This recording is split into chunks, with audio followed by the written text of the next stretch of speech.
Welcome to Aladdin Engineering. Today we're diving into material optimization. I'm going to show you exactly how to save filament and cut down printing time without compromising the structural integrity of your 3D prints. Let's get to work. So I will show you the default settings in Bamboo Lab, how much filament it uses, and how much time it takes. I chose this hexagonal pegboard piece as an example, so you can apply the same settings to your own part. As you can see here, when I click on the summary, it shows how much filament is used and the printing time. This part uses 105 grams and takes 3 hours and 16 minutes. To reduce the printing time and the weight of the part, we need to do two things. In the process settings, you'll find a menu with quality and strength, which are the most important for us here. Under the strength settings, find top shell layers. It's set to 5 by default, and we're going to reduce it to 2. And similarly, we go to bottom shell layers and set it to 2 as well. Now everything is perfect.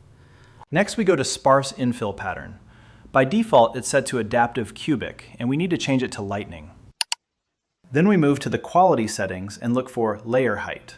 It's set to 0.2 by default, and we'll increase it to 0.28. After that, we run the slice again. Okay, I'll wait until it finishes. We can notice that some things will change. Okay, slicing takes some time because the part is quite big. Finally, we can see that the weight is now approximately 90 grams, and the total print time is 2 hours and 53 minutes. Okay, but here we forgot a very important step to reach 100.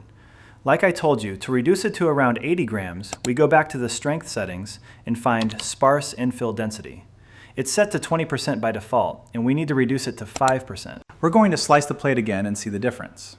I think everything should be much better now. Now everything looks good. The print time is 2 hours and 26 minutes, and the weight of the printed object is 80 grams. So this is the full tutorial on how to save filament and reduce printing time. Thank you for watching. I hope you found it useful. Don't forget to subscribe to get more tutorials. See you next time.